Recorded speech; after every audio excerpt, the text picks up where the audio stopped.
What's going on, everyone? Welcome to another edition of Smoooth Conversations, where the conversations are always smooth. It is your boy, Smoooth with 3 O's. Y'all try to go on social media, y'all put in Smoooth Productions, y'all put in 2 O's, y'all ain't gonna find me. So definitely, in case y'all didn't know, 3 O's in Smoooth. Thank y'all for tuning in for another edition of Smoooth Conversations. Been doing this for almost 3 months. Started off with Guy Tory, and it's just been up and up ever since then. It's truly a blessing to have the show, something that I've always wanted to do, and I finally did, which is going to be a message about this whole show this evening. And y'all know how the show goes. We just have great conversations with people who have done or are doing amazing things, not just locally, but just all around the country, globally. And we just want to have their stories told because everyone always sees what goes on stage or on TV or on social media, but they don't know about what they go through. And this is what this show is all about. We want to keep things 100, keep things authentic. Tonight, you may see a lot of vulnerability, you may get emotional, but there's going to be someone out there watching this show tonight, or when I leave clips over the next few days, that see this and going to be inspired. And I hope that it resonates with everyone who tunes in and watches. So we need everyone right now to go ahead and like and share this stream. We want to get as many people tuned in to hear this story and to hear so many great moments that we're going to be sharing over these next at least an hour. I'm gonna say that right now off the top. So once again, go ahead, like and share, and also there's the QR code on the top right of your screen. Use your phones right now and go ahead and scan it and connect with anything and everything related to Smoooth Productions. You need some customized apparel like a hoodie, t-shirt, tank top, whatever you need, something like this.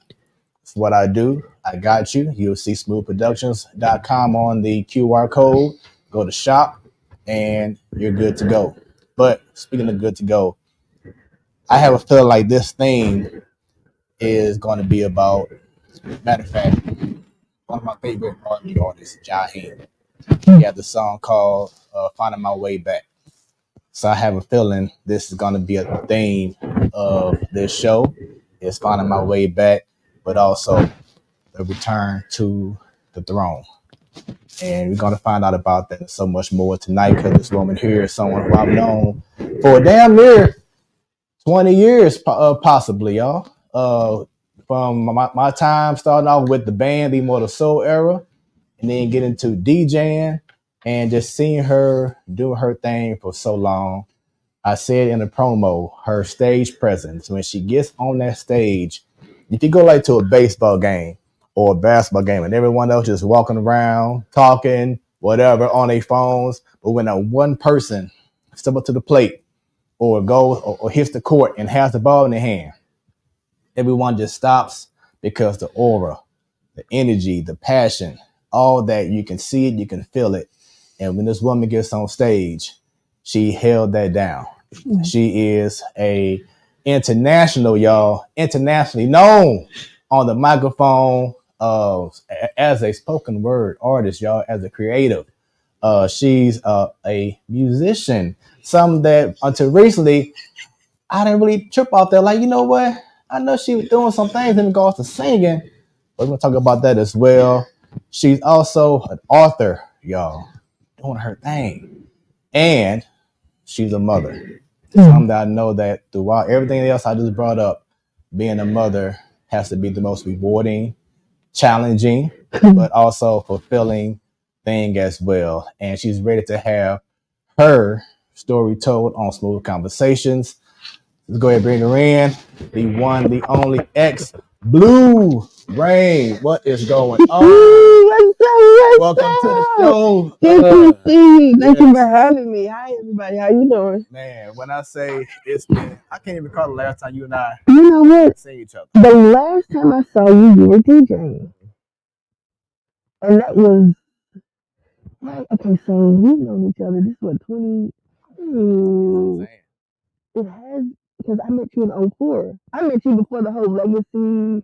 I met you before I was even doing poetry. Really? Yes, because I remember the next time I saw you was at Legacy with the band, and I was like, oh.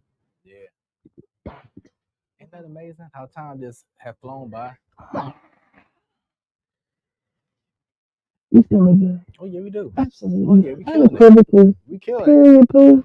We killing it. Wow, it is an honor and a blessing to be here. Yeah. And for us to still have a cool relationship where we're able to do this now. Because you know, Stay tuned. Stay tuned for that. But yes, so of course we always have to go ahead and do our toast. Yes, sir. So toast to Black success, to a long lasting great relationship that we've always had since day one, and to further successes. I say. Let's get this in. Oh yeah. Gonna be a nice, smooth conversation. Triple O smooth this evening. Yes, So sir.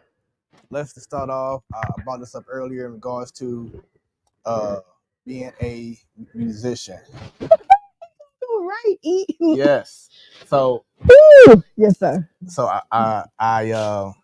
when I saw it on the bio, I'm like, oh. But then I recall that there had been moments where you was actually singing and doing your thing. Yes, sir. But I want to talk about you being a musician. So where did that come from, and what instrument did you play? So unbeknownst to most people, and I mean pretty much everybody who I know, I played trombone for 6 years. Wow. And I still play trombone. I'm actually picking it back up. And I also play drums. What? I didn't know that. That's dope. Yeah, it's interesting because categorically speaking, you know, when people think of a musician, they think of somebody who plays instruments in front of other people. But for me, music is the extension of my poetry. Because like when I see words, I hear music. So it's funny because I'm also teaching myself how to play the lyre. Wow. Yeah. Yeah. So yes, I am a musician. Everybody here. And so was that something like through the family bloodline, or something that you just picked up in school and you just ran with it? So my mother can play drums. She probably is going to come for saying this, but she can play drums. And then I have my son who can play keys, and he plays by ear. He also can play drums. Then I have an older son who's a singer. And then I have an older daughter who can rap, and a younger daughter who can sing. And then so music is part of my existence. My father is a singer. My mother used to actually write songs. So it's interesting how that has played out in my life. And I would like to potentially one day play a instrument in front of people with my poetry. I haven't decided, you know, because I just haven't decided, but that's something that's with the lyric, because it's, you know, it's a small heart. And I thought I wanted to play guitar. I know. Too much work, huh? Hey, no, it's the way your feet end up. Yeah. I'm like, I'm cool, but the lyric, it's like the melodies, the tones, the notes, they fit more. But it's funny, we're gonna go right into the music. I also want to apologize in advance. I'm gonna be tapping my nose because the air quality is bad, and my allergies decided to say, "We got you, boo." Oh, yeah. They don't care. They don't. Just come whenever they feel like it. So I'll be like, "You here?" Yep. What you mean, don't care? Yep. But no, it's. I actually wanted to do too. Uh-oh. I might still do that just one time. I feel like when it comes to us as creatives, we restrict ourselves from doing something, because if we tell somebody, you know, oh, I'm doing this, and then they have this expectation, and we make ourselves responsible for other people's expectations, which rid us of our experience of being creative and expressive. Exactly. Yeah. So it's like, I know you know about that. Yeah, I mean, pretty much, if you got something that your mind is set to, don't just have it be in your mind. Get it out there. Yeah, and just do it. Yeah. Like, he's gonna tell you you're wrong. Right. Yeah. Who are you to tell me? Right. It's like, oh, I'm a professional, because and like we put ourselves in standards. Like, I don't know if me learning this is for meditation, because I meditate, or if it's something that I just need to have in my atmosphere for somebody else. I don't know, but I'm just learning that music is a big part. Side note, I almost didn't do it because I had a musician tell me that poetry was not as important as music. But my whole thing about that is like I see these singers and rap artists, and to me, it's like it's just an extension of or it originated from Yeah, spoken word. and the whole origination of spoken word had to do with how culturally we would tell our stories to our children. We pass it down through spoken word, and it's interesting to me how that we don't allow ourselves to speak freely, you know, and that's one of the trials that I've even had to step over with myself mentally, allowing myself to speak freely, and it can be kind of intimidating because you wonder who wants to hear this when people like to hear other stuff. So, but yeah, I'm a musician. Y'all heard it right here. That's what's up. I will not be playing at your churches. Do not ask me to play drums. You need a drummer. Don't call me. Now, you need a drummer. Let me know. Right, you call him. There you go. Yes. So I'm really big on moments in regards to this show and highlighting certain moments because I want to get that natural reaction. Because she doesn't know what I'm about to. I don't know nothing. None of the guests be knowing, but when I do these things on the show, they appreciate it, and it takes them back. Like, man, I remember that time, Right. whatever. So I want to talk about first. Who is this?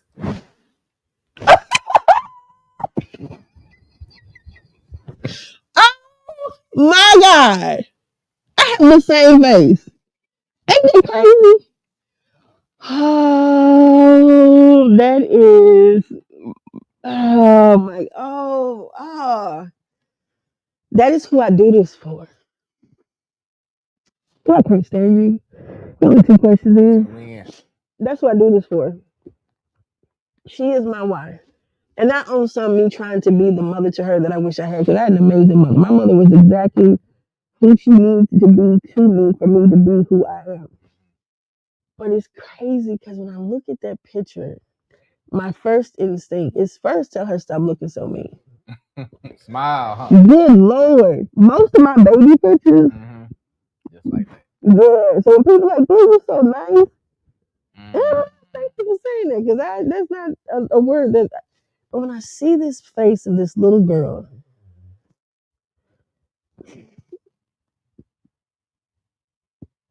who has no idea that it's gonna be okay. She don't even know that it's quote unquote bad. Just innocent. She just is, She has attitude problems. She don't share her food because she has no knowledge of not being able to be. She hasn't been taught. She hasn't been harmed. She hasn't been disappointed. She hasn't been mistreated. She's just free. Just sitting there trying to figure out who is this person with this big thing in her face and why are they trying to make her smile. She's free because she didn't want to smile, and no matter how hard they tried, and I heard it took they tried. You couldn't take her from who she is.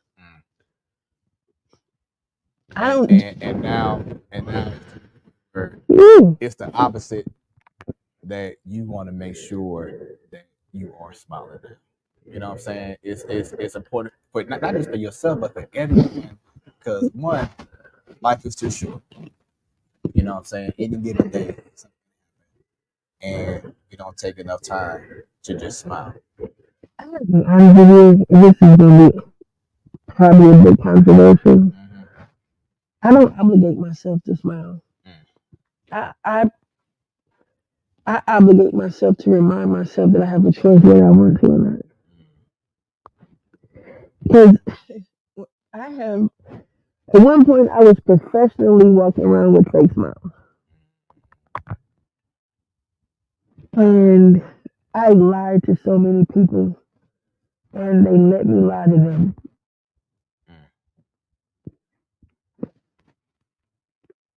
So, like, do you feel like during that time frame, you didn't have that proper support system where a lot of people were saying no, that's not right. You had a lot of people saying yes, yes, yes to whatever. Man, I had people who encouraged me to fall and then enjoyed, Saying you down. not enjoyed the fact that they, they enjoyed the assumption that I needed them to get back up. Like, I did not have proper support because I was around people who could not properly do so. I was around people who talked well, who looked the part, and 10 years later still in the same place they was in. And you know what? Cool. I was looking for people to love me that didn't have the capacity to love me because I was ignorant of the capacity of love that I needed for myself. And a lot of times people tell you what people don't know. I honestly am starting to believe that people do know, but a person will be to you what you tolerate and be to yourself.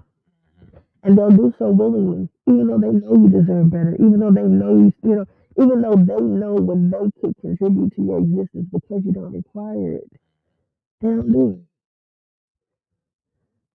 And that's where I was around people who could have done more for me.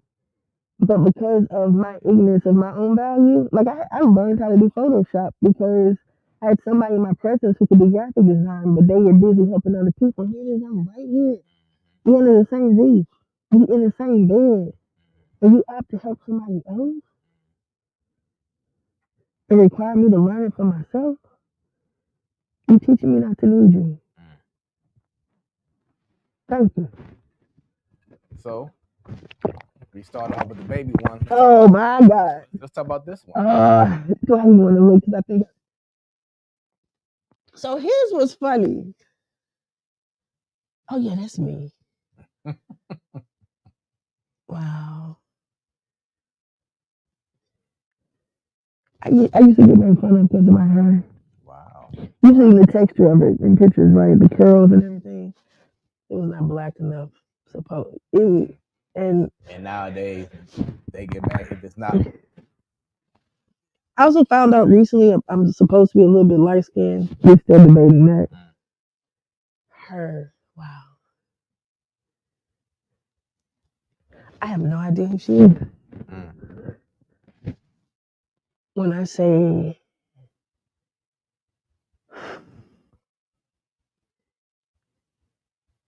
I have no idea who that beautiful little girl is. I love, and it's funny because you see her smiles. I can't tell if it's genuine or she's just trying to get it over with. Right, the whole force. Like, because I have a big smile, but you know this. So my mother used to say all the time that when I smiled, I looked like the Joker. And it's crazy because she wasn't intentionally trying to be harmful, but that did something, you know what I'm saying, psychologically to me. Isn't that amazing how something unintentional Bro,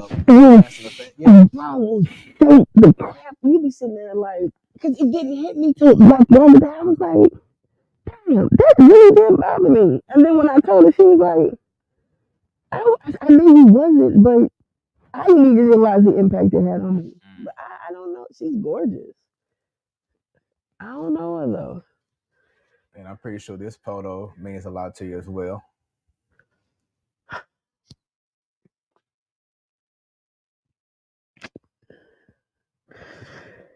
Ooh. Those are my grandparents. That's how I was looking at her. Yeah. You can tell. Wasn't no faking, no force. He was completely enthralled. His parents were pulled way too high. His rest in my heart, Grandpa. But look at how he's looking at her. It's funny when I found this picture on my aunt's page. It was right after I let go of certain things in my heart when I admitted that I'm not a failure in love. I was seeing it the wrong way. I was requiring love to be anything but love, you know? And because I thought it had to be earned and you have to try, you have to work, and I realized I don't do none of that. Relationships require intentional application and effort, right? However, if I have to try, that means I have to step out of my authentic self and become something to accommodate you. There's 8.5 billion people on this planet. I'm not doing that for one person. So with that being said, because I know that you, when I met you, you were at that time in a relationship. Hold on, you need a shot. We should take a commercial break. We finna go there. So yes, sir. I'm not sure. So I just want to ask: was that a marriage or was that just a relationship? I have never been married. Never. So that's why I want to ask that question. So with that being said, do you believe in marriage, and do you still want to get married at this time of your life? I believe in the intention and purpose of marriage, because marriage is okay. So I'm about to get this on some shots, y'all. Shouts out to Accurate. I see you, Blue. Oh my God. So everyone share this stream. Let's get more people tuned in. Let's shower her with all the love that she deserves. Why do I look like Raven Simone? Simone, that's your name. I'm sorry, Simone. Oh my God,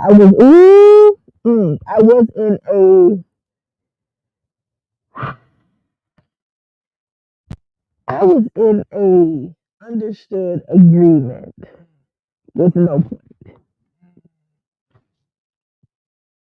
I have never had a relationship with a point. And up until about 2 years ago, I did not understand and realize that there has to be a point. It's crazy because I've been tired to people. I'm just like, what am I doing wrong that y'all think? I was rumored 5 years ago that I was married.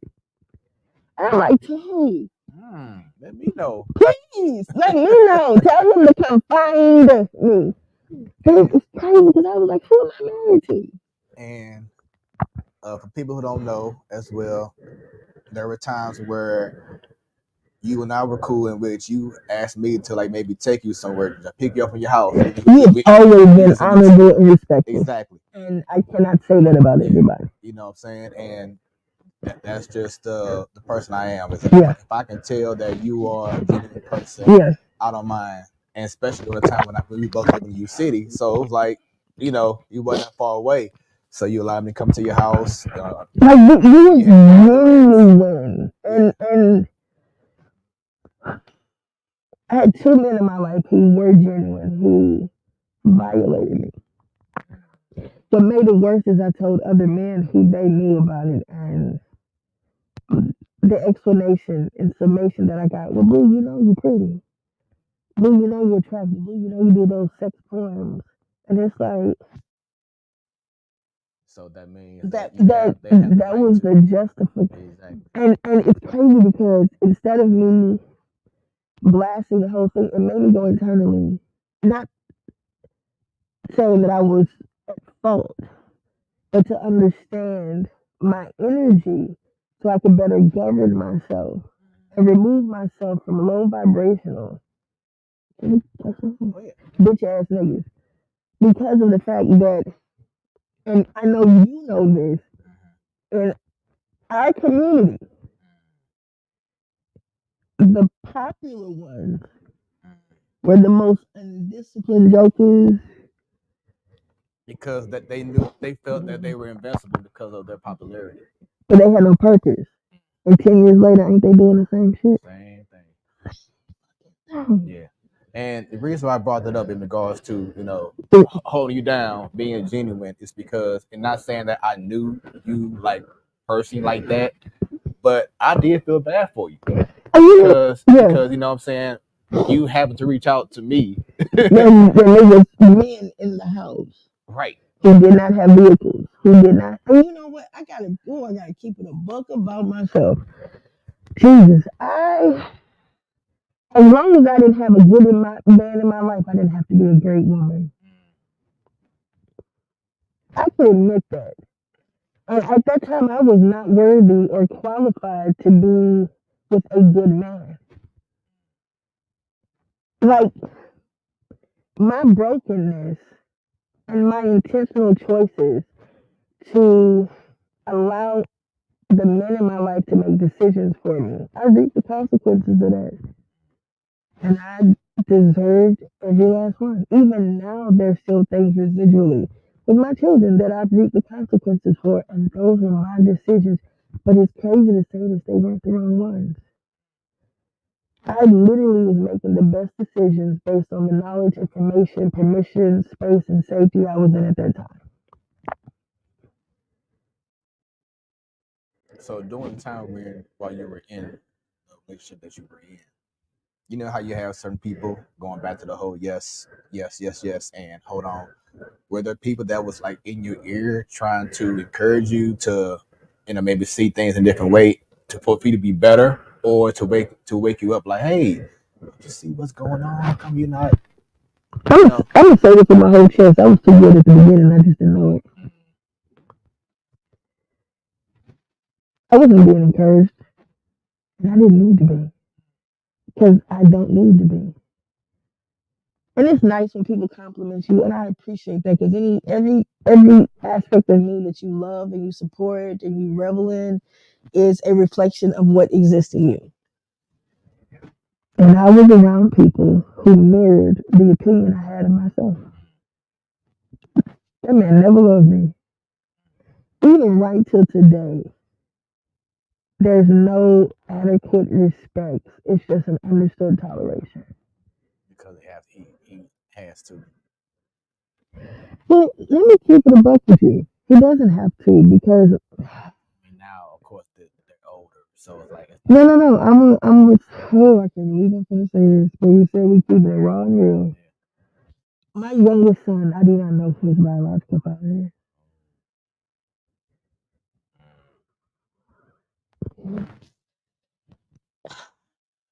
and so for you, it feels like because of that, and because of your actions from the past, that's why you brought up how it takes an effect on them and on you, because a part of his life he doesn't know about. My son knows. Okay, so he does. Okay. It's because the person who I was put on social media embarrassed the fuck out of me.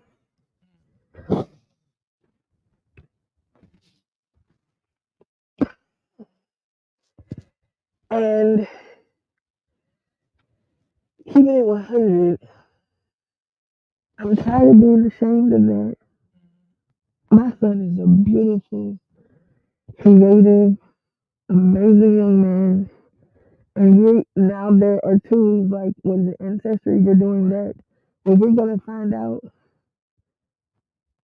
And the person who has assumed that role has done the best that he could do. I will give him that. And that was his choice. When I tell you the imprint that has, and thank you for letting me say this, I carried that for 15 years. I have made myself ashamed. I have allowed myself to take on things that I didn't deserve. I have let people make me feel like that just defines me. Oh, were you sexual? And if you knew how many people I have not with, oh, that was so. But people that I gave my power away when I didn't own that, and I did a disservice to my son when I didn't own that. I let fear make me do something that I could have done a long time ago. I carried that. I the other person I was with, he told me that I was not good enough to have his children and forced me to have an abortion. I have reaped the consequences that I think people thought that I should have based on the opinion they had of me. And it wasn't because those things didn't happen because I was with somebody who loved me. I was just with somebody who was thinking me. And a lot of my doing that was because that's what you're supposed to do in a relationship, whether you like him or not. You with him, that's what you're supposed to do. But if you don't do it, you don't do it with somebody else. So fear.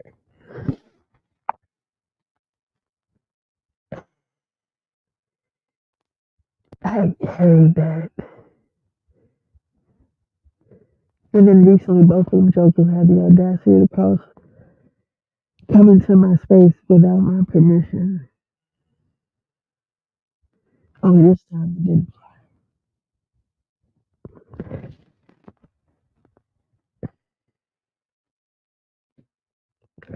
I really desire for whoever's watching this. Yes, I'm a poet, I'm an author, I'm all of those things. But without doing all of those things, I am still me. Those are just expressions. Even me being a mother, them 6 amazing children I have are just expressions, other aspects outside of me. But my core self,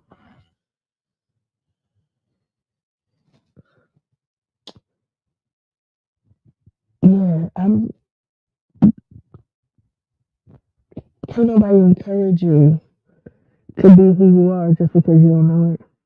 So I'm glad you brought that up because a question that I've never asked any of the guests I've had on the show, but I've been wanting to, because the other conversations be so amazing, is kind of like leaves my head. But like you just said, take away being a mother, take away spoken word, take away being an artist, take away a musician. Who is Blue Raine? A dope motherfucker. One of the dopest people you'll ever meet. She's an intellect. I have notebooks of research on different topics. I studied Greek mythology because I just wanted to. I've learned of the sciences because of the fact I realized that everything is relevant. X BLU RAYNE, you want to know a secret? Mm-hmm. The X actually stands for Cynthia. I know my next question was the full name. The X stands for Cynthia because in Greek you can spell Cynthia with an X, not a C. So I am one of the most difficult women because I don't know how to be accommodating or complicit or compliant. I don't know how to not be who I am anymore. So I'm a lot. And I like being that. I like the fact that I now have people who love me like I should have always been loved. And I like the fact that I'm not upset at the people who didn't do it. I'm kind of glad, I'm happy. It's okay that they're gone. It may be just my phone and I'm the only one having an issue with sound quality. Let me know, y'all, if y'all have Can y'all hear us? But, everything sounds good. Can you hear me? So keep me up. She's singing. She's singing. Yeah, let's go. Yeah. So we getting good, y'all. We are. We always starting off. Amazing. I appreciate it. This is dope. I appreciate it. This is dope. Let me just give you your flowers right now. It is so satisfying to my soul for you to have found you.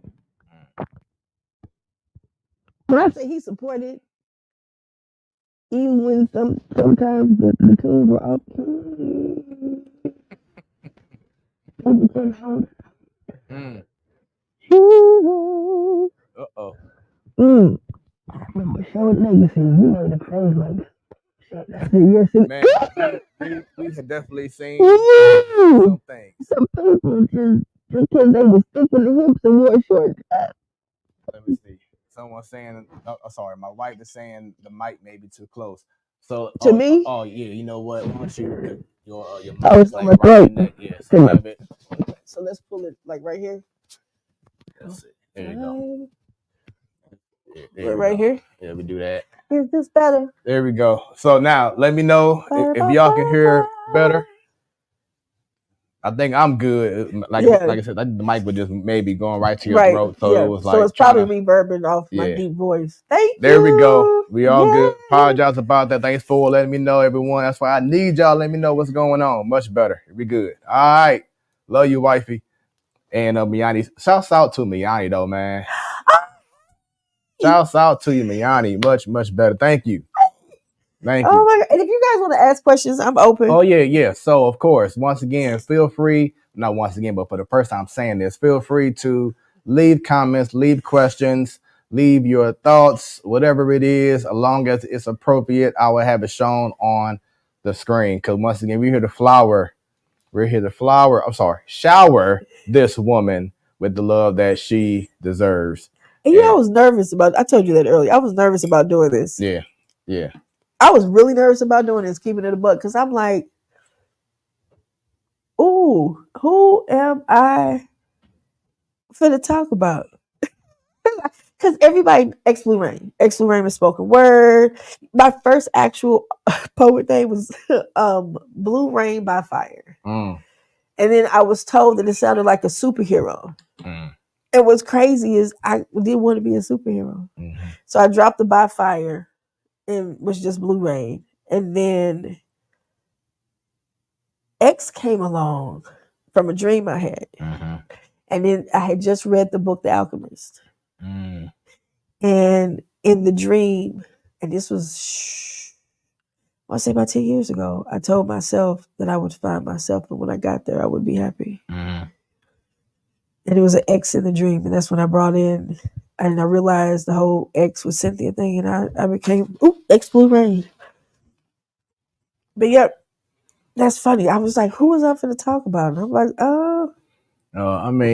I've been blessed, and thank you for the love, by the way. But yeah, it's just something that has always been in me to just be genuine to people. Don't misuse people because I don't want it done to me. And you said that. I've heard you tell people that. I've heard you. And also, let me also admonish you on how you require the men that you are around to be of caliber, of integrity, and of dignity.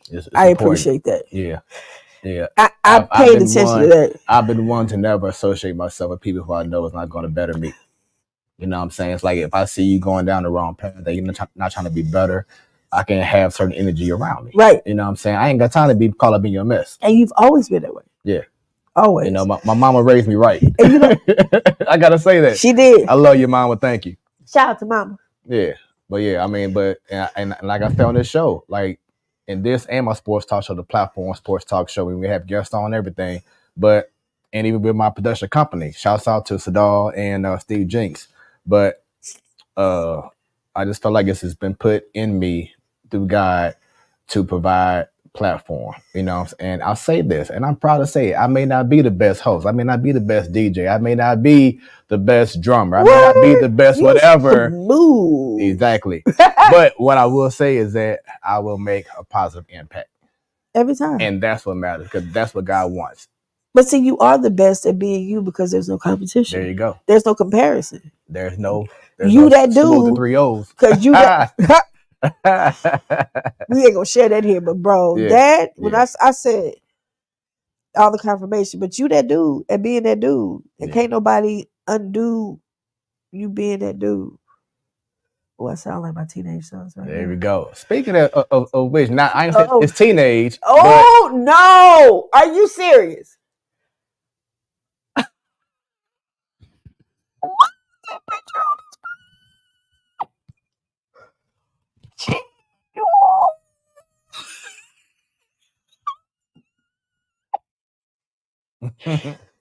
Okay. Oh, that was a genuine smile. 13 on the Cadillac. On the caddy. White walls. 25 foot long. Hey, couldn't do nothing with it. And my nickname is on the photo. Actually, it's not. So It's a debate in my family. Some people say it's two E's, but also Chi Chi is also energy multiplied in itself. Chi Chi. Also, it means Alpha and Omega in Swahili. It's the date for me, 7/19/90. I was 13. So this occurred. Oh, I just thank God I'm here. Yeah. Okay. Let me just say that this happened because, and I can see the scar on my knee. Wow. You see how my knee, you can see the scab and then the line. Oh, I want to be respectful of the people who are connected to it because it's my family. And we're not there no more. So I'm always mindful to not give platform, not to necessarily negative energy, but a conversation that is pertinent but not relevant. This is the first time I learned to smile through pain. Wow. Like, head full of hair. And I was in California with my father. And this was the first time I met him. It was a circumstance where I had to be with him because of some things that were happening at the time. How many states have you lived in? 3. Okay. Like, it's crazy. Like, looking at, like, that smile, like the eyes are lit up. That's genuine. And that hair. Man, Farrah Fawcett, who gonna say something? But it's genuine. It's the first time I had my hair straightened because my father also does hair. But I know what I was going through, and to have, like, this be a reference point, like, how did you? Wow! Shout out to Chi Chi. I've seen that picture so many times, but seeing it like that size, it's really blowing my mind. Like, I gotta. Wow. I mean, look, like, I'm cute. I'm posed. Oh yeah, you got this. Oh my God. Oh, okay. Huh. And shouts out to Righteous One, someone that I believe you may know. Yeah. What's up? Underground Productions. The Underground Productions. We'll talk about that too later on. Miani, I'm loving this.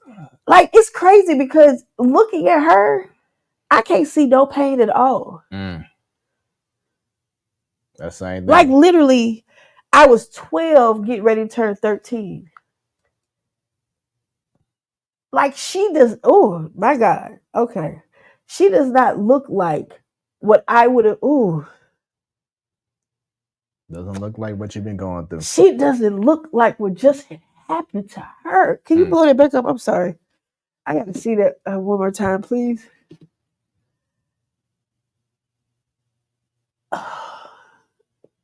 Like, she had just lost everything that she knew to be her life.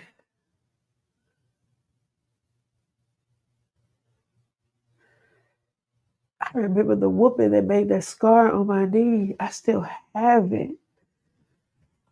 Yo, but looking at her,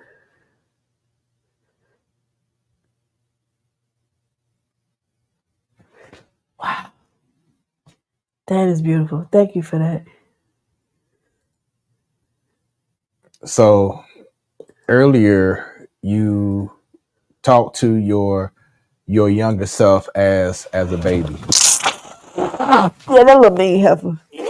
She didn't share food. My mama told me that if somebody asked me for some food off my plate, I still don't share my food. And I also don't go into men's plates. I think that's weird when women do that. Like, if my guy has his food, if I wanted what you had, I would have ordered it. Oh, gotcha. If you choose to share, that's cool. But I don't know. I think that's weird. But that's probably because I don't share my food. So what would you tell this woman right here? Come on, Miss Estee Lauder. Ooh! This was, wow. 20, this is me 20 years ago. I was 27. Don't it look like the picture of me, baby? With the mouth open. Right. Oh my God. I would have told her to slow down. But I would also understood why she would have listened. Oh my God. Oh, it's embarrassing. I still put hangers on doors. I apologize, y'all. I'm blowing my nose. I still put hangers on doors. Like I'm looking.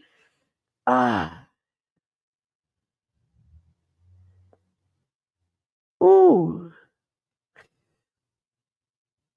I would have just been there. I would have interrupted her process. So in this picture, I worked at St. Louis Center. Remember when Famous Bar was down there? Yeah. Bro. St. Louis Center. St. Louis Center. I was working at Estee Lauder. Would you like to know how I got the job? I was completely unqualified. When I say completely, I was, if you know, I have no makeup on. I was not wearing makeup. I had just came. Ooh, we're gonna have to talk off camera about the significance of these photos. But when I say I was completely unqualified, I went to Famous Bar. Beverly, ooh, Jesus, I remember names. Beverly was the store manager. Mercedes was the cosmetics manager, and I had gotten hired to do perfume. So I'm selling perfume. One day this customer comes in and she's trying to figure out some makeup stuff. And she was supposed to get her makeup done. And the young lady who was supposed to be at the Estee Lauder counter was not there that day. She had called off. And guess who they told to? Oh, boy. I'm like, me? And this is what they told me. Don't worry about it. The brushes are labeled so you know. When I tell you, I don't know what came through me. I just knew I knew what to apply to bring out her beauty. So it wasn't makeup that I knew. I was able to connect with her because she kept saying, I just want to feel pretty today. And I connected with that. So I'm like, my first thing I said to her, I said, well, look, I'm just going to be real with you. We're going to try a few shades out. And what I didn't know was the process that I was taking her through was actually the authentic process that you go through when you try on shades, you figure out what matches, you do different, you cools, warms. I had this information innately in me. I just didn't have the vocabulary or the wording, you know what I'm saying, to apply it. The next day, I got pulled into the office, and this is the first day of me as an Estee Lauder counter worker, and then end up becoming counter manager, and then end up assistant district manager. Look at you. And I walked away from it all into poetry. Into spoken word. Okay. Man. So going back to the music side. Oh, what you doing? So this, I want to see if you recall this event right here.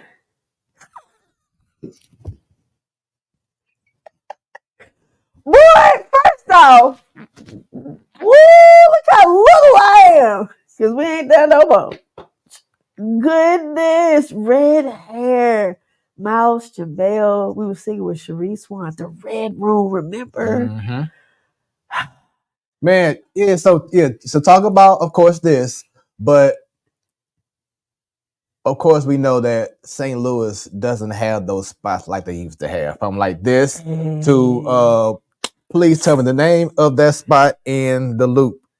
Oh, you know what I'm talking about, downstairs and innovation.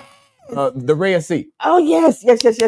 You know, spots like that. You know what I'm saying? Where people can just come and just, you know, if you don't even know the band, you can go on stage and just do your thing. Singing. Yeah.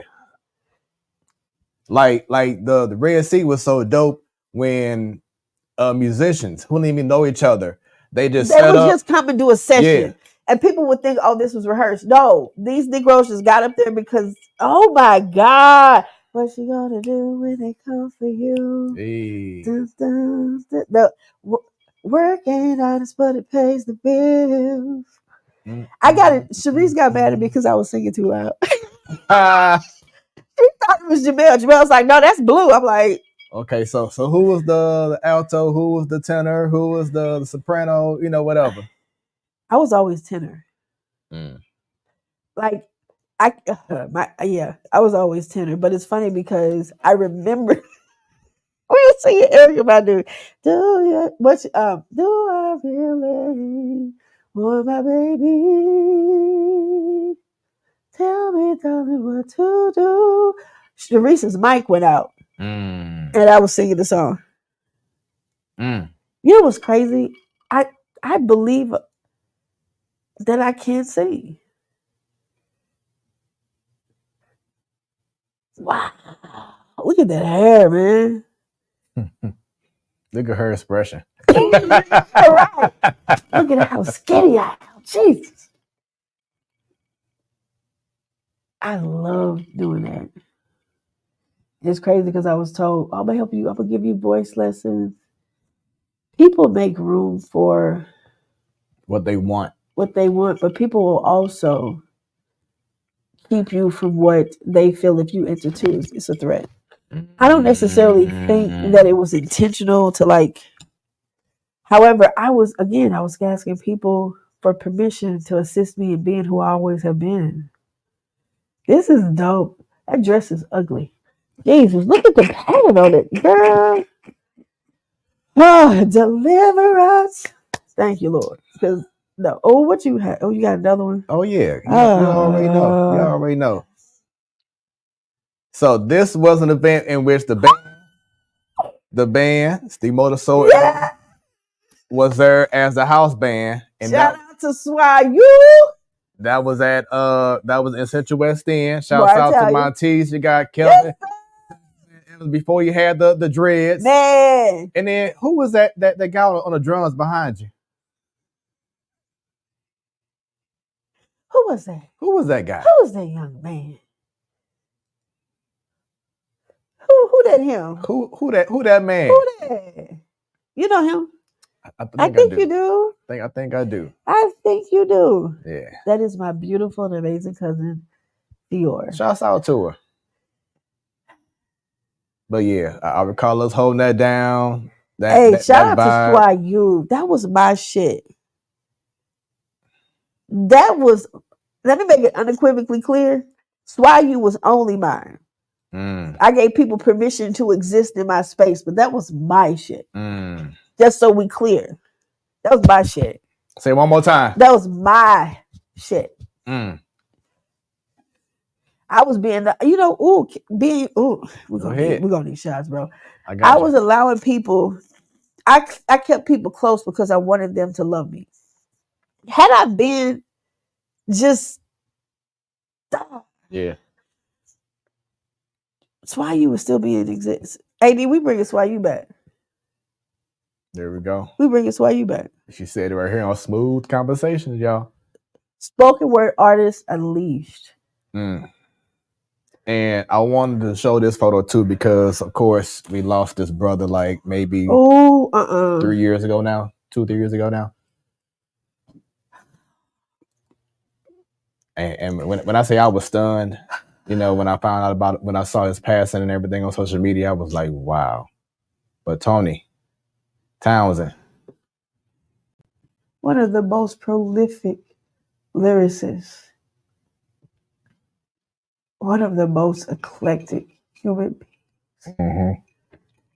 We was always cool since day one, man. When I met him and Superman Shuffles, all them brothers, man. You know what's magical about Tony is he was naturally grounded in himself. He was one of the most charismatic, smoothest gentlemen. And we are blessed because we experienced him, but we are also, there's a space missing. him and I were talking before he passed. He was like, girl, we gonna do something.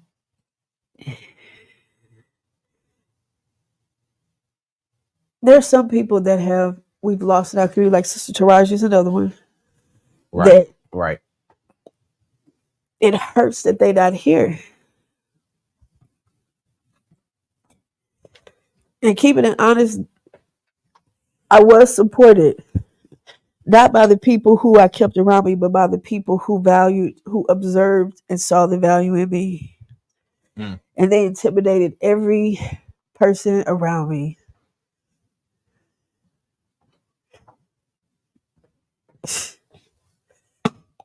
Oh, I miss him so much. You know, I've been going through the old videos on YouTube that I have. Picasso. Yep.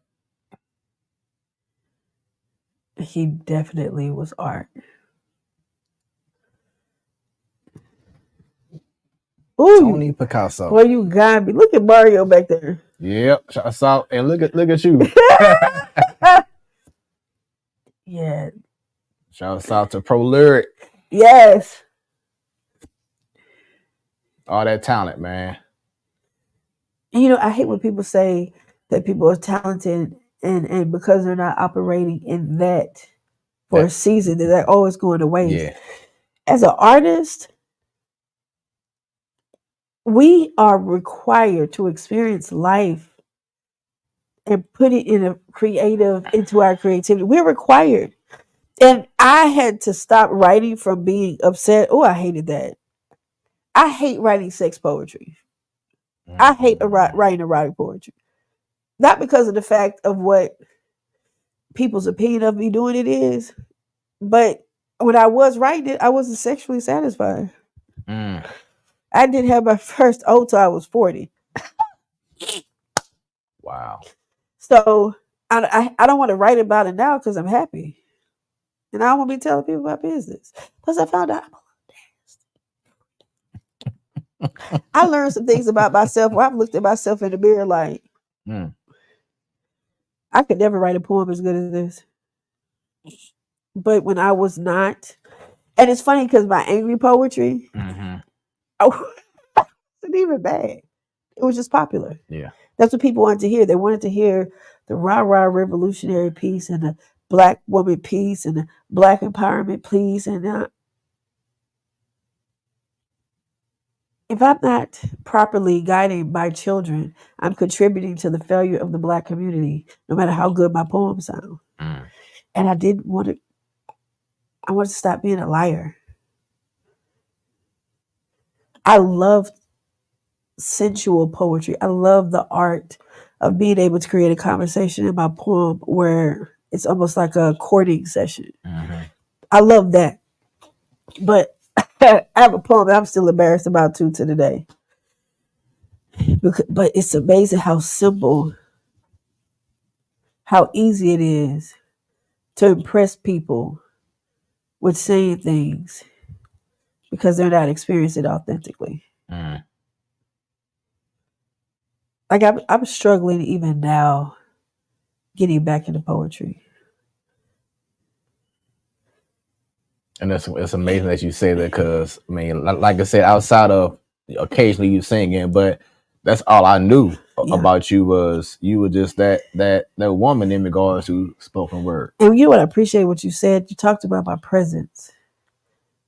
And I could be on stage saying, "Oh, McDonald," but it's because of me saying it. It has the impact that it does. Right. So when I understood that, I had to be like, yo, I don't want to say nothing that can impact people the wrong way.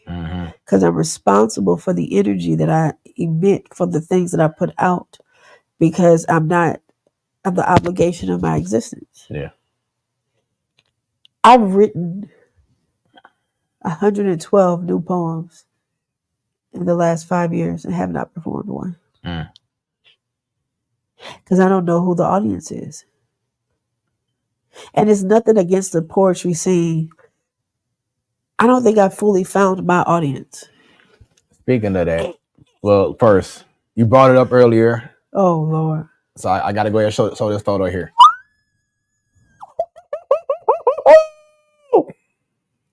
Oh, I almost said something crazy. Okay. Oh, okay. Can we take a commercial? Ooh. I want this back. Minus who don't need to be there. You know what?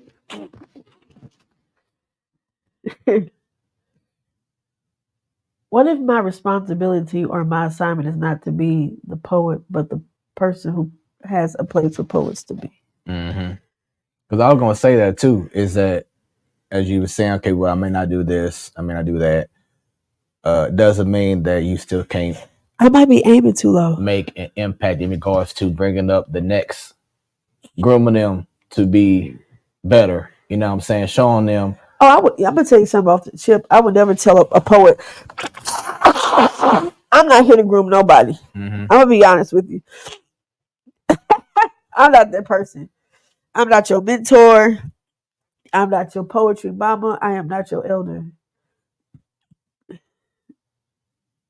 I am your path. You choose what you're gonna do with it. I'm not responsible for any artist that comes behind me. I'm responsible for the artist that I'm supposed to be. Who comes behind me, that ain't got nothing to do with me because I don't look back. And how arrogant can you be to assume that you are going to be able to establish a pathway for other people? That you have the ability to tell this person with their own experiences and their own identity and their own life that I really feel like I'm inadequate to mentor someone to be better with their words if I still struggle with saying mine. Like, I think I would be the worst mentor because I'd be like, sometimes I don't know what the fuck I'm doing. And sometimes you ain't gonna know either. And they'd be like, so what's the solution, Miss Blue? I just told you sometimes I don't know what I'm doing. And it has to be okay. Like, we're so solution based and not journey focused. I was watching The Mummy today, and the Magi guy said, because he was asked, how does the story end? He said that the destination is not written, only the journey. I think that when we get into a place where we're trying to learn our craft, we discredit the purpose of the craft in our life. Like, I realized I'm only a poet because poetry picked me, not the other way around. And what's crazy is, truth, I did this to stay close to the person I was with at the time, because he brought somebody from out of town. Should let that shit happen. Woo! Yes, Lord. But I did that to stay close and not realizing or not even understanding that literally I was being positioned by the universe to discover myself. I'm a dope ass poet because I'm a dope ass person. And I was a dope ass person first. But here I am trying to put myself in a place when I'm the person that had the stage. I had the stage. That person had the stage.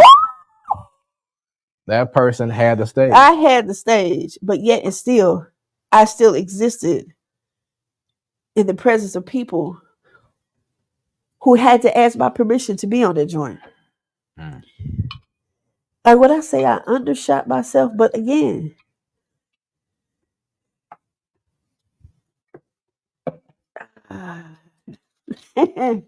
yeah, that boo-wee. So, talk about on the mic, on the stage, and knowing you had that power of being liberated as a spoken word artist. See, that's the thing. When I got on the platform, I was the mic and the stage.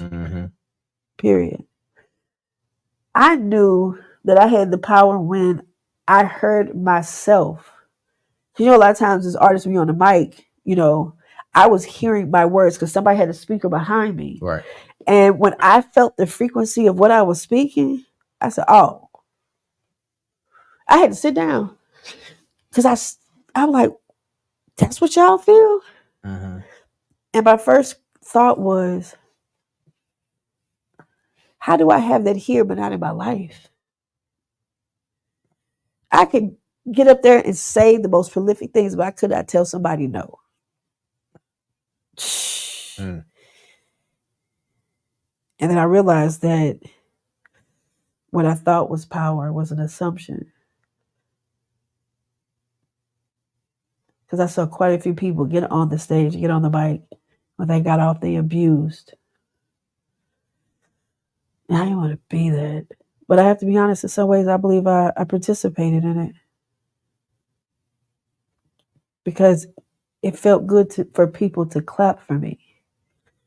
And also, this was like during an era where, and I say this to previous guests who I've had on the show who's been a part of Legacy and everything. But for those who don't know, back in the early 2000s, that era, when I say it was the hottest thing, it was hotter than music. Bro, you remember that show they had in Legacy where they had both places open? We were sitting on the floor. Yes. Talam AC, Sonny Paris, like Future. We were sitting on the floor. That bug went to, I think, at 3 a.m. Yes. And nobody left. Yes. And yeah, because I was telling shouts out to Just Rich, who I had on the show this past Monday.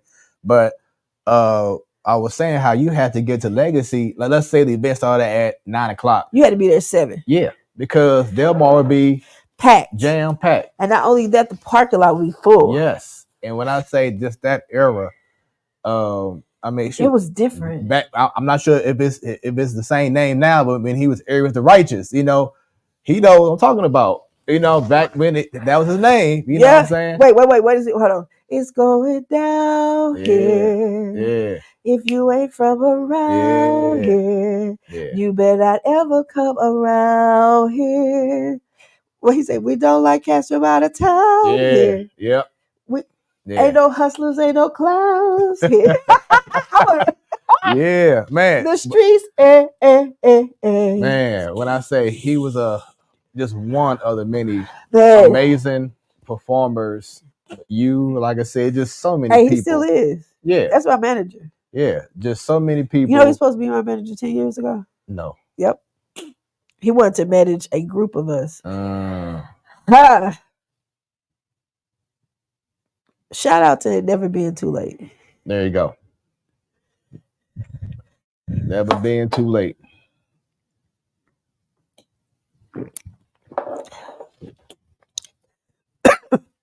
But going back once again. Oh yeah. Hold on, Jesus. But that era was just amazing. Magic. Rodzilla. Yes. Ignite. All of them. Emerald. George. Ooh, okay. You a smooth brother. and truthfully, that's the reason why I came up with. Well, yeah, I officially branded Smooth because I've always told when I was younger, oh man, you just smooth what you just did. I'm like, you know what, I like that, but I'm gonna add a third O because everyone has 2 O's or everyone has SMOOVE, and I'm like, no, I'm gonna do something different. You know what I'm saying? And there you go. Let's keep it going. Oh my God. Yo, I remember this. The old rusted goat. Man. So I gotta. You got a story to tell. Woo! Okay, so I got booked out to do an event at the Rusted Goat. It wasn't this event; it was another event, right? Mm-hmm. Bro, they had me opening for another poet.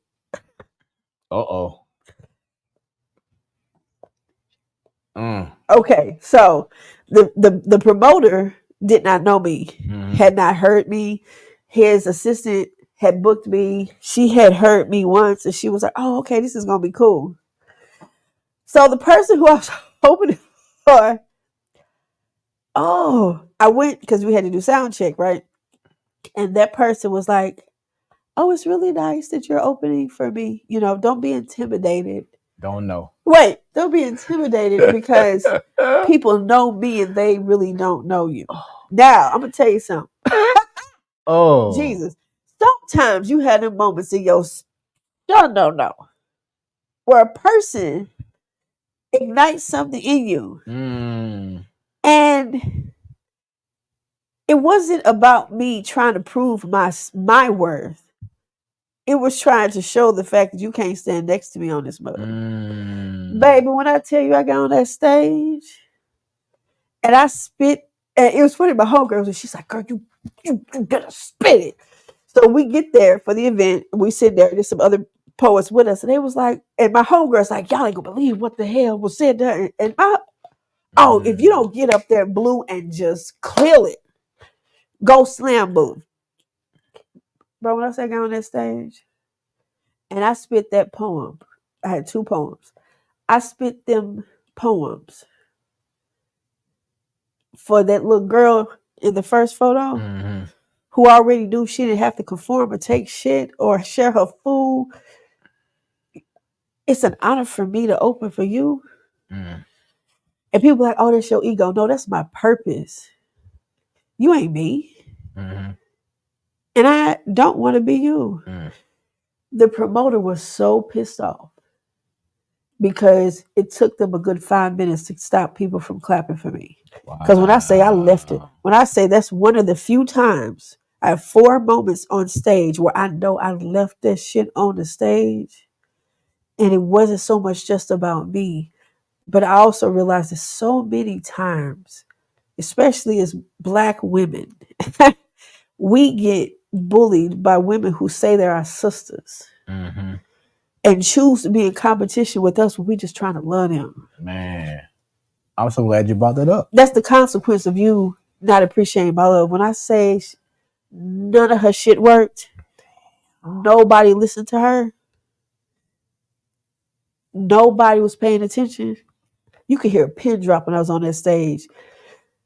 And I instantly felt empathetic because had you not been a bitch, I wouldn't have had to take over the art. Because when I got off the stage, there was no more poetry that needed to be. Poetry was like, I'm good. So what you just told me, we say no names. No, all right. But what you just told me is like a basketball analogy of, if you know sports heads, Clyde Drexler telling Michael Jordan, thanks for being here and showing up for this game today. And what Michael do? Become the greatest. Made sure that nobody knew the Clyde was there. Exactly. That's exactly what I just heard from you. Yeah. And here's what's even that moment. My God. That feeling it right now feels good. Because it was in that moment that I became a vessel for poetry to exist through. It wasn't about my words as much as it was about poetry needing to be heard properly. Because if she had gotten on stage and been impressive, poetry would have been misrepresented. Just because you're popular don't mean you purposed. Right. Just because you can say some shit don't mean you're a poet. Yeah, I heard that. Because there's a difference between a word and the word. Right. In the beginning was the word. And it amazes me that, you know what I'm just hearing right now and talking to you? I'm not on my shit. And the things that I would be valid and complaining about only exist because I ain't on my shit. That's why I said earlier, one of the things, finding my way back. And also return to the throne. That's why I said it earlier in the intro. Well, you've heard it first. SWIU Spoken Word Artists Unleashed will be coming back. Bam. 2025. Bam. Matter of fact, 1/11/2025. Save the date. So I know you said earlier, like maybe. Hold on now. You said about maybe 10 minutes ago. You was like, you know what? I ain't doing the erotic. I ain't doing the erotic pieces, whatever. But there was times when I used to be on drums, in which, you know, I remember that one time you was on the wifey, I love you. But before you, some of the best views were being on stage as a drummer.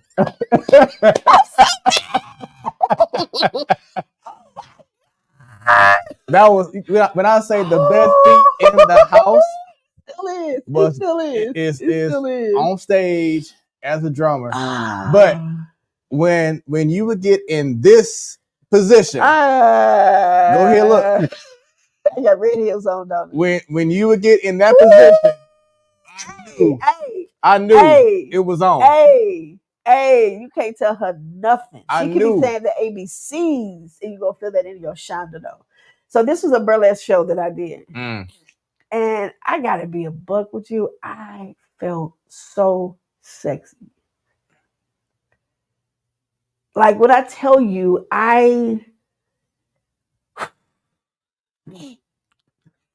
like that night was something different for me.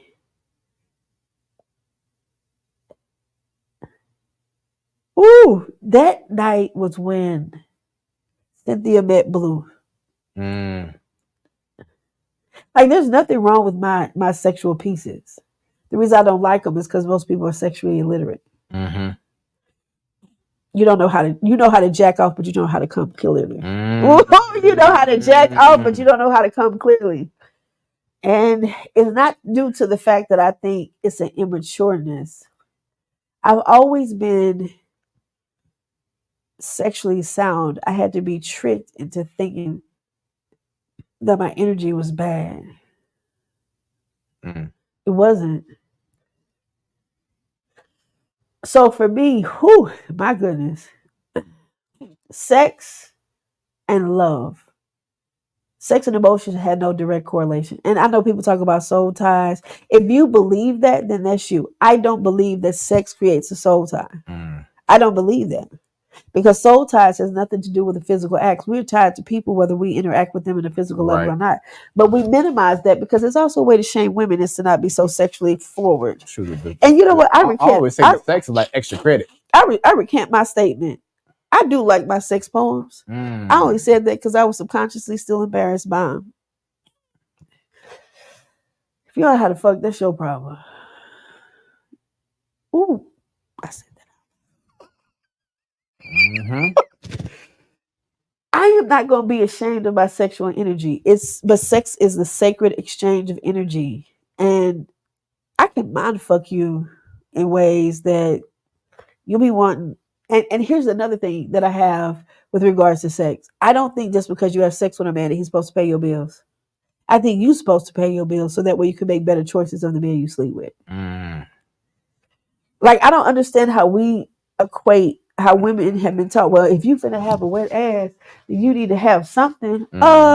Baby. You know what I mean? Women have sex and don't have gratification and satisfaction. And why are you having sex with men with the expectation of them taking care of you instead of having sex with men who take care of you first? Right. Yeah. That was a bad. That is a problem though with this society is that they weaponize it. You know what I'm saying? True story though. You see how I'm holding the flap down? Yeah. Because when I first went down the flap,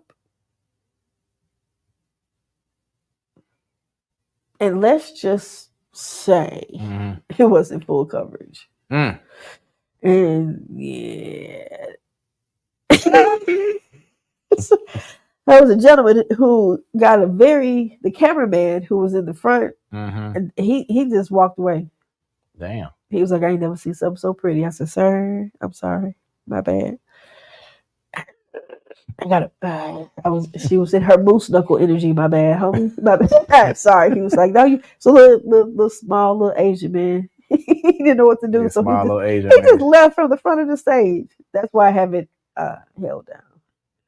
So doing that time where, doing erotic poetry and everything, spoken word, was there ever a concern, or because you were just on a certain level, you didn't care, But was there a certain concern because of your message that you were sending out that it would give the wrong message to it? Yeah. Well, actually, no. Until I had a fellow brother poet who would help me out, and one day I was getting out of his car, and he chose to stick his hands between my legs and grab me from my crotch, and I hit him, and I was like, "What are you doing?" And he was like, "I just want to be where everybody else is trying to go." The next day, when I hit him up and told him how they made me feel, he laughed at me. I'll never say his name. You know who he is, though. And the reason I'll never say his name is because of the fact that I don't want to give him any clout for being a.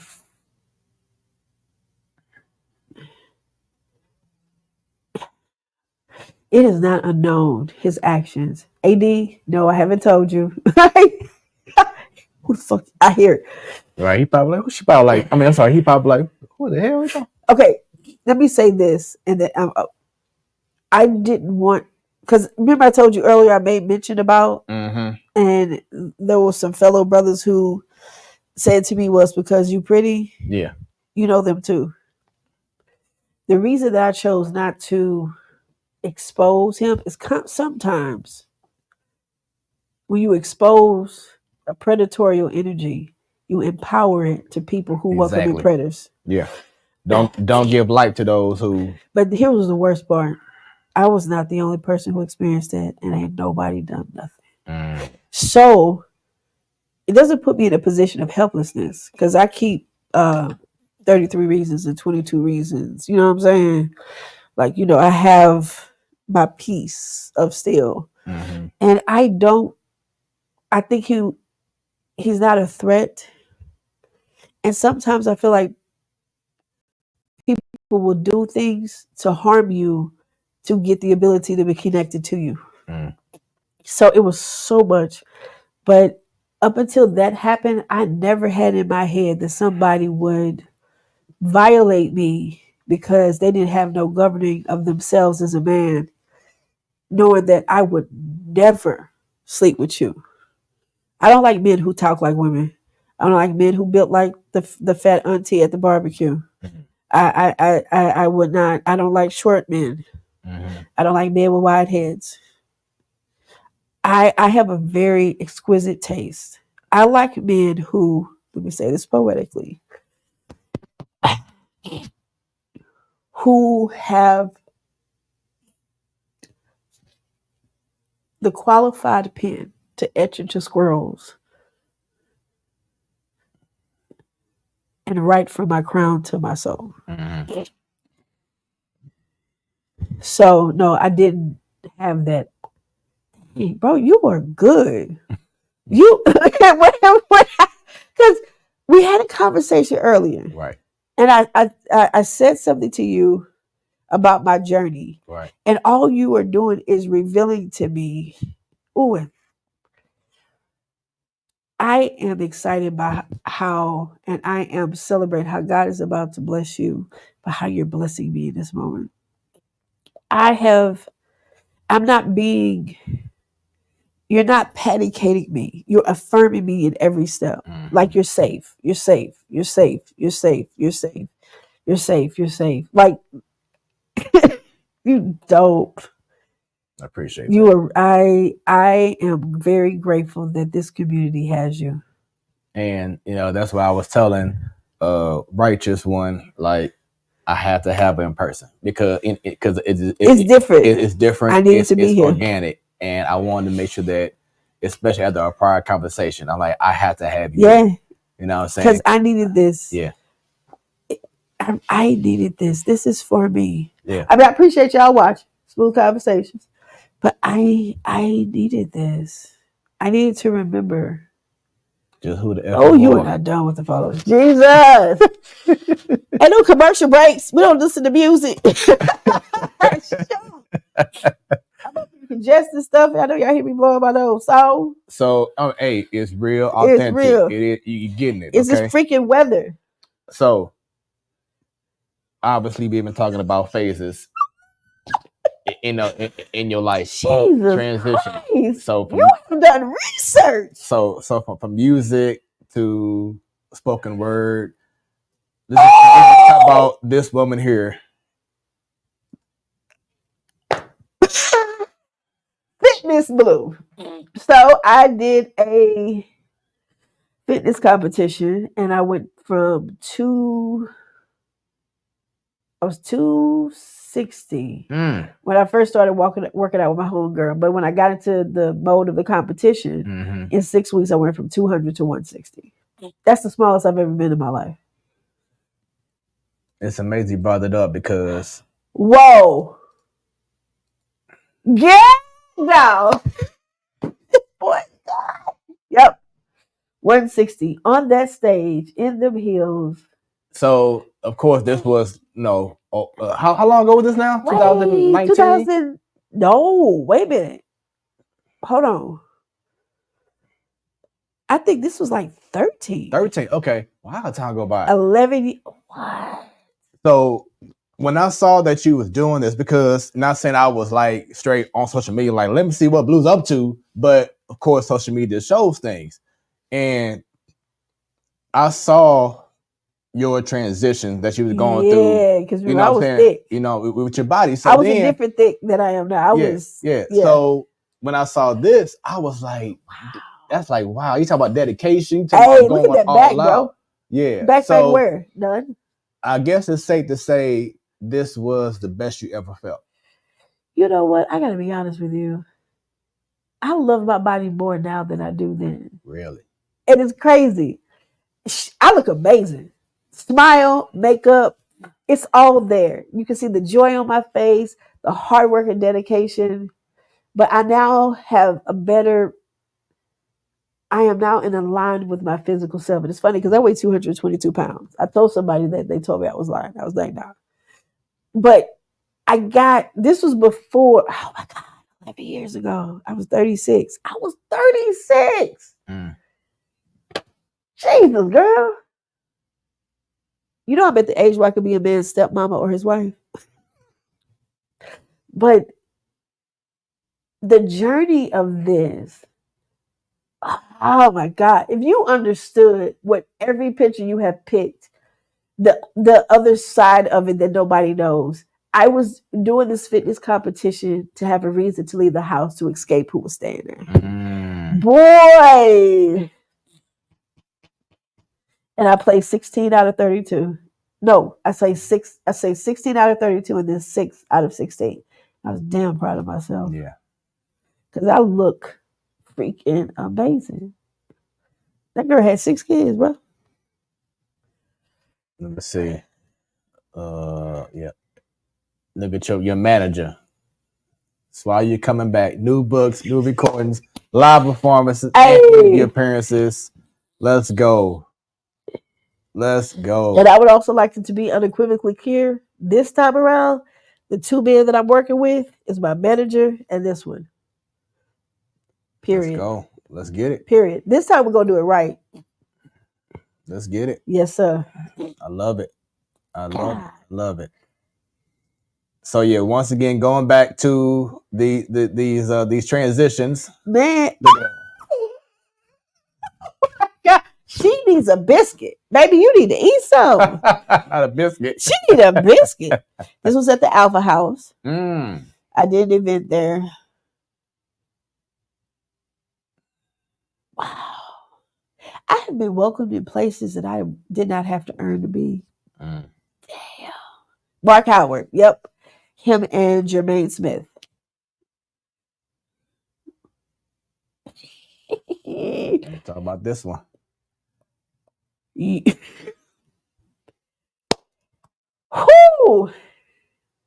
That one's got me in trouble because I didn't discuss.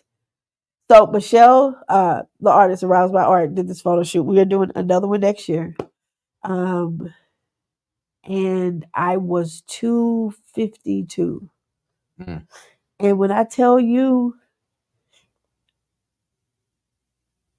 I don't think I've ever been more beautiful in my life than I was at this time in that moment.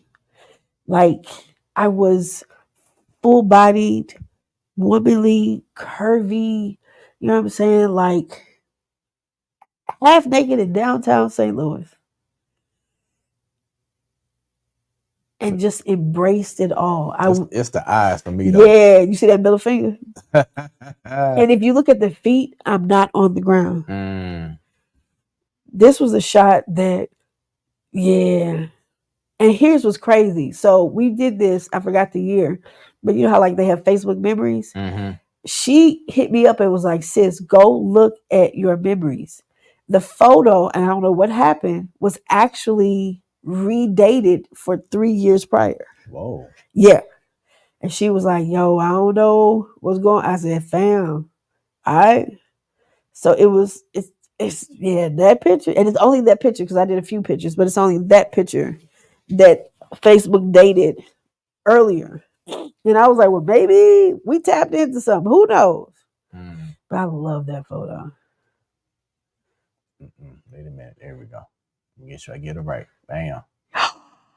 Hey! So I know that had to be a cool moment. Some legends. I spit for David. And Mike, cool as a fan. That was such a dope experience. And I hated wearing that skirt. But I was told I needed to look appropriate. You know, I haven't worn a skirt since then. Wow. So how were you able to get this opportunity to meet them? I was invited by Marlon Whitfield. I was invited. I was welcomed in. Didn't have to buy a ticket. Matter of fact, I went with Terry Jordan. I was just invited. And I got the book from the brother. He signed it for me. But I was invited. That's what I'm saying. I was invited. Yeah, you got that smile too. And it's funny because I was glad to take pictures with them because of course they are who they are. Right. But to take pictures and to have an imprint of being in the presence of Black men who actually cared about Black women. It was a whole different experience. My homegirl was like, girl, you should sit. Nah, because I don't want the responsibility of either one of them. Nope. It's funny how women be like, oh, you should hit this brother up. Do you know the energetic and spiritual responsibility of that man? Are you quantified or qualified? But that was a dope night. I mean, like, yeah. So do you feel spoken word and being an author open up doors for you to have experience like this? I do believe that they did open doors for me to have these experiences because through that people got to meet me. Like they got to see what I care about and see what matters to me and understand parts of me that I couldn't regularly communicate in simple interaction. So once again, we talked about the singer, musician, spoken word artist. What are you up to? Let's talk about this author. Whoa! Huh? Wow. So I put myself on the cover books because I had a Caucasian woman tell me that if I put my likeness on the book, nobody would buy it. But looking at these photos,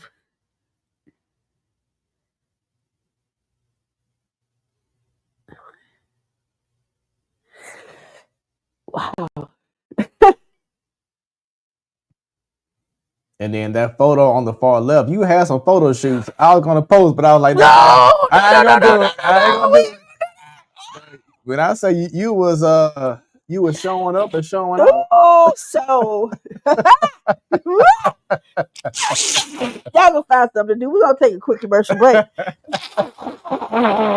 This is Smoooth Conversations. I have X BLU RAYNE. We're gonna take a short break. Ooh. Hey, you talk about the picture when I was laying down? Yeah.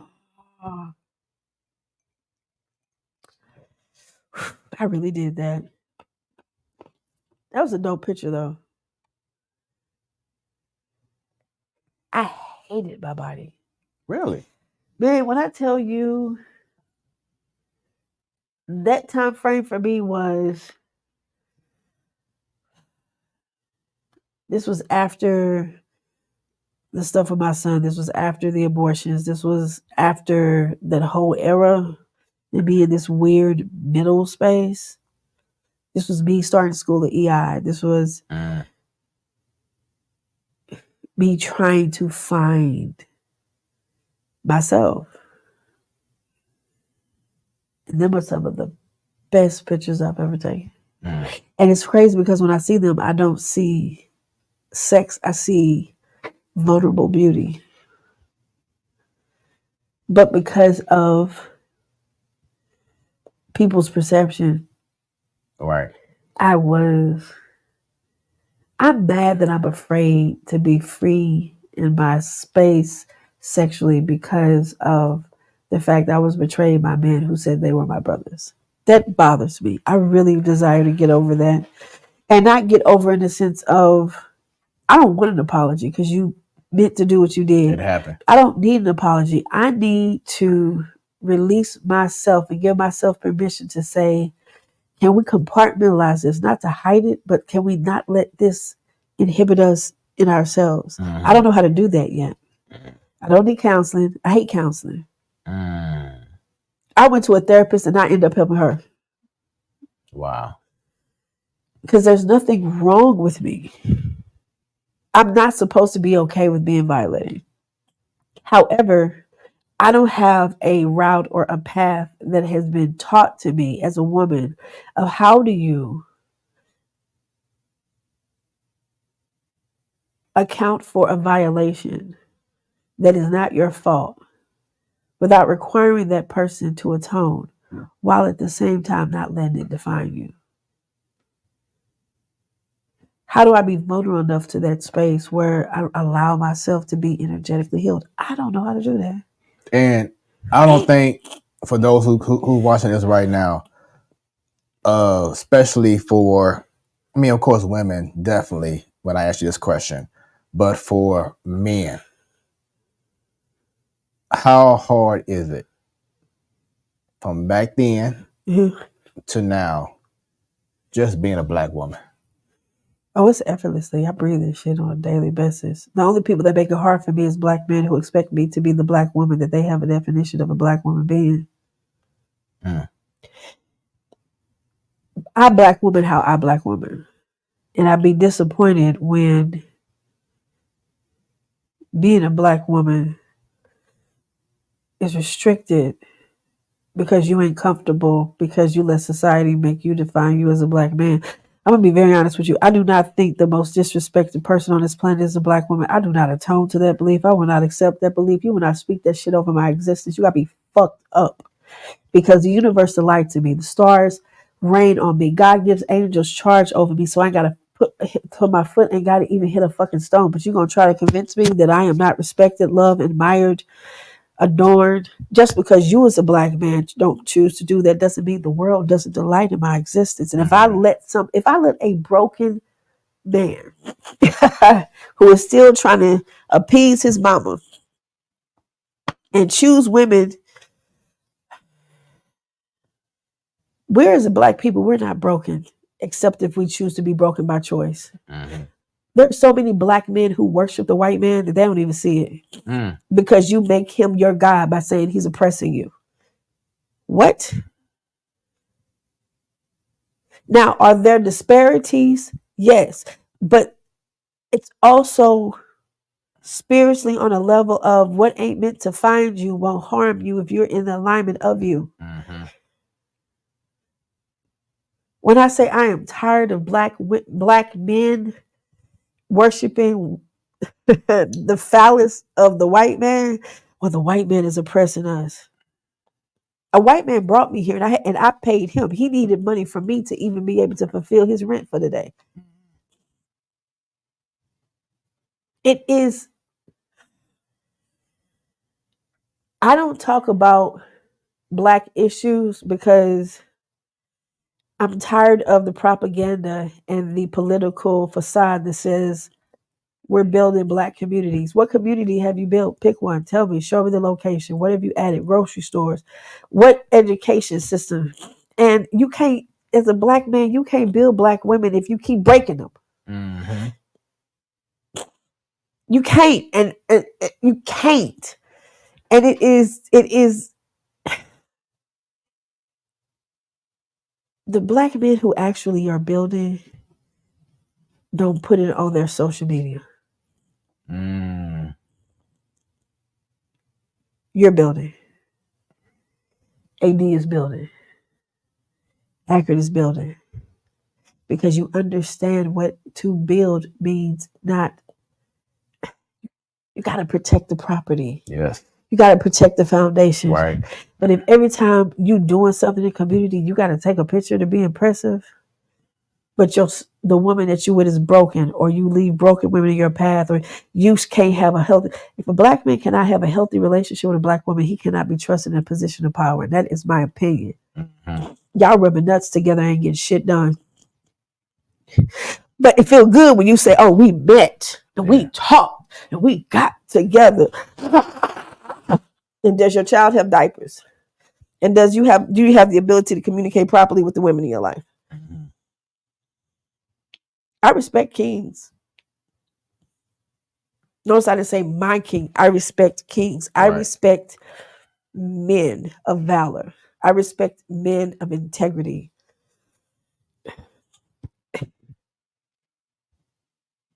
It's becoming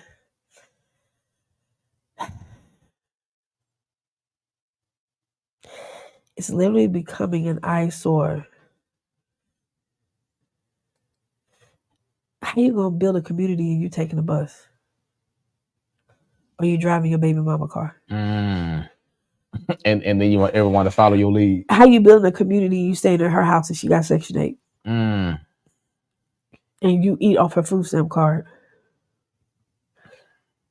And why would she trust you? I don't think Black men as a whole are lost. I think that the ones who are the most popular are a misrepresentation. Mm-hmm. I think Black men should be pissed off that y'all let jokers represent y'all and clowns and theatricals. And then if you ain't been watching the news, a lot of these icons that y'all been loving, well, Jesus, are been getting caught up, and what's been going on in the dark is coming out in the light. So your idols are being exposed. Well, here's the thing.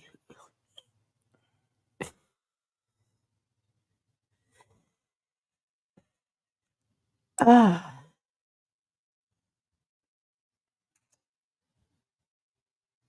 feel like men are taught abuse from their mother's neglect of love and manipulation.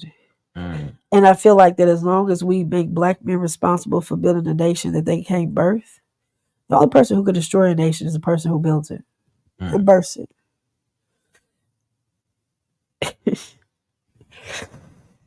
Black men didn't idolize P. Diddy. They idolized the lifestyle that they assumed he had, his power, his money. I know a lot of rich men who are not wealthy, and I know a lot of wealthy men who are not rich yet. We have to change well, you know what? We ain't got to change the conversation, because there are some people who that is their thing. Black community, Black this, Black that, and that's your shit.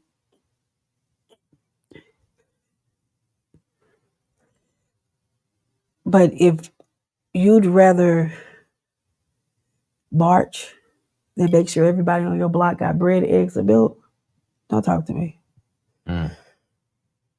If you theatrical and have purpose, don't fucking talk to me.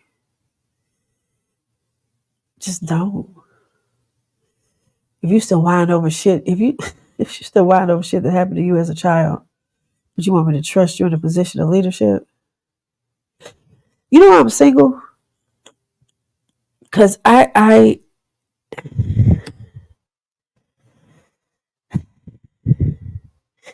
single because I'm still raising my sons. And I don't want to be in a relationship with a black man who I'm comfortable with failing me, but his failure may impact my sons. Because they see it. Because they see it.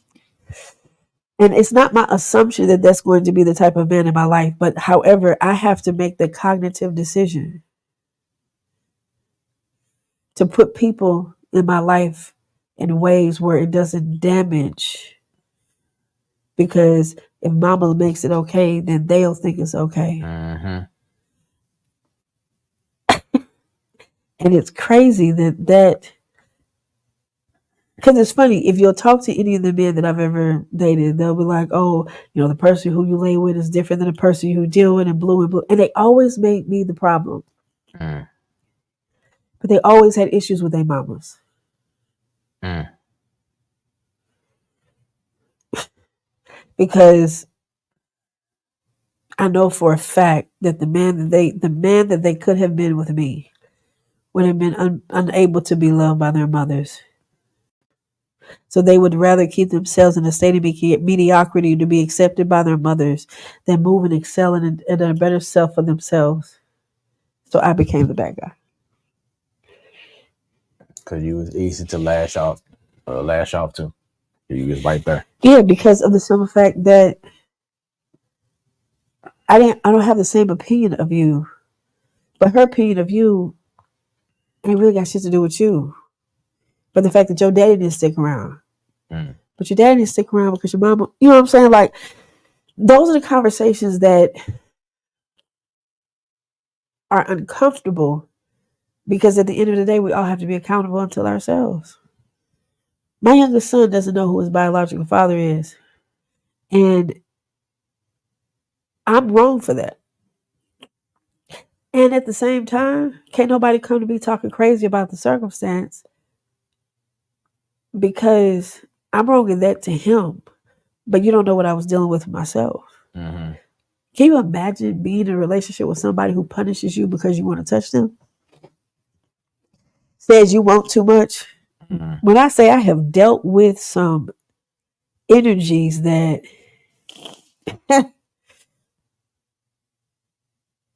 but it's okay though. Especially when it comes out that I was never the problem. I was actually the solution. I was just going to love you unconditionally. But you broke me in a place where I had to fix myself, and it taught me not to need you. That's the only reason my relationships didn't work is because something happened where I was left to my own devices to heal. Because he wouldn't be accountable. And then it was like, oh, I don't need you. I don't need you. But I want to need somebody. And you're tired, from what I'm getting, you're tired of being someone's stepping stone. Oh, baby, they ain't doing better than me. Stepping stone. No, I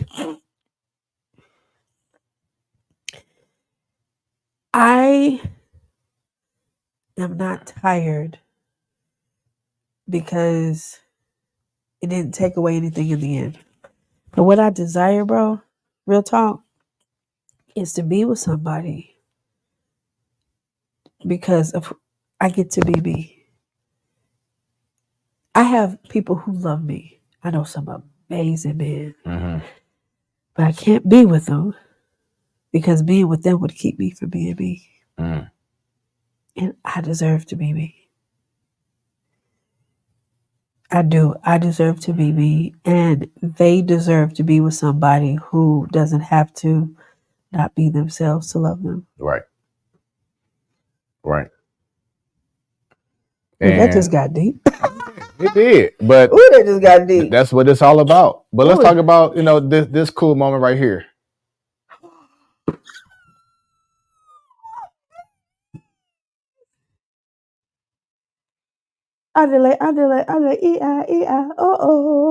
What's poppin' tonight?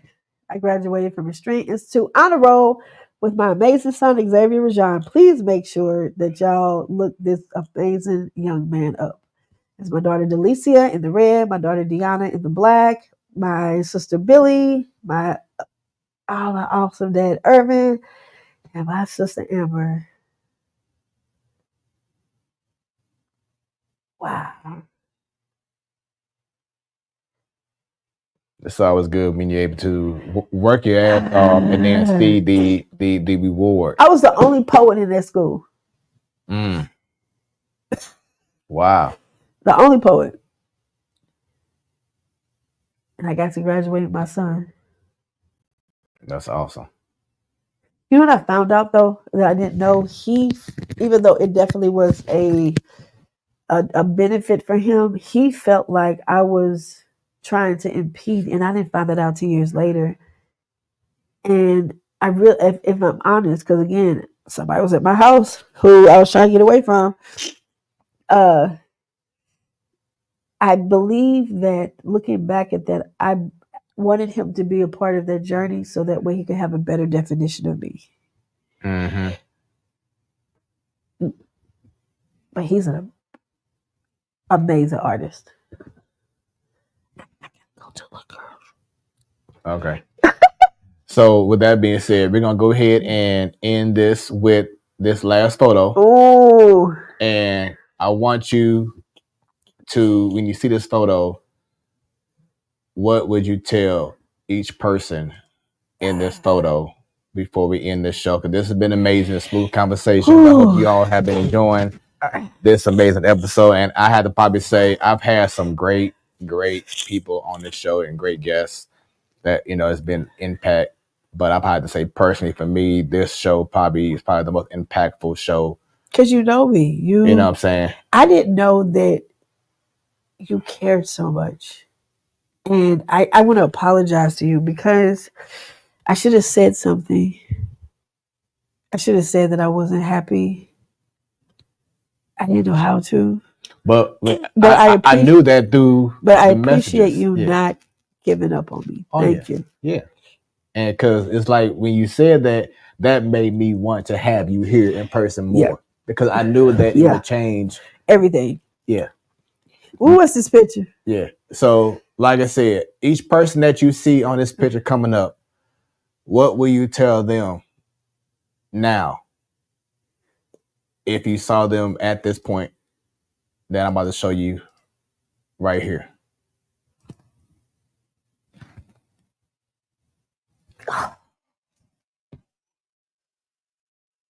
Shit. That we gonna be okay.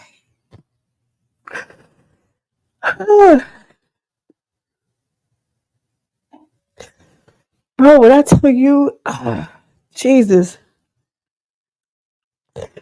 I love my children. And I think in some ways it's been unfair for them because they had to have me. Mm-hmm.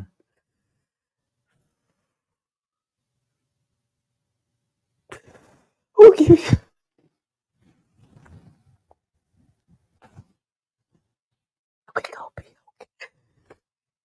We gonna be okay. I'm sorry. Oh. Oh. I would also tell them don't wait to be proud of me. Go be proud of them.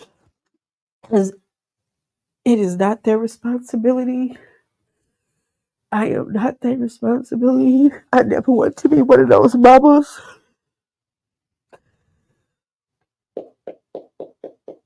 Just give me a little bit. I promise you. I promise you. I can't change the opinion you have of me because of what has happened. But I promise you one day you're going to say, Mama.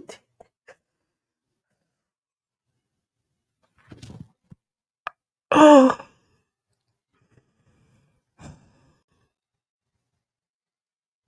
Once again, this is Smoooth Conversations. This has been a wonderful, and I always say this, everyone. It's not an interview. It's a straight conversation. Yeah. That's what it's all about. And I hope y'all have enjoyed it. Stay tuned for who I have coming up next, going down next week. And also, Scan the QR code. Right now it's small, but it's about to get big like this. Bam. Ooh. Scan the QR code. Use your phone. Scan it right now. Connect with anything and everything related to Smoooth Productions. Please do. We got some magic, y'all. She always said it earlier. I did. We got some magic Facts. coming down the line because I love to collaborate. I love to just do some great things because that's what once again I feel is my purpose is to do the thing that the Lord wants me to do, and I'm doing that, and I'm doing it my way. That's the thing. That part. I'm doing it my way, and I'm loving what I'm doing, and I hope that you all have enjoyed this. Make sure y'all go ahead once again, scan the QR code, tell everyone about Smoooth Conversations. Make sure that y'all also, of course, go on YouTube, subscribe, click on that bell. Smoooth Conversations, Smooth with 3 O's. Check out the archives of all the shows that I've done so far and for upcoming shows in the nearby future. This has been amazing. It has. Thank you. Yes, my pleasure. And thank you for believing in me and trusting in me and still coming through. Because I knew that this is needed. Yes, sir. And I'm glad that you came through. So everyone else, y'all have a great rest of y'all evening. Because we got shots to do. And we got this thing, Smoooth Conversations, where the conversations are always smooth. There it is. Hey!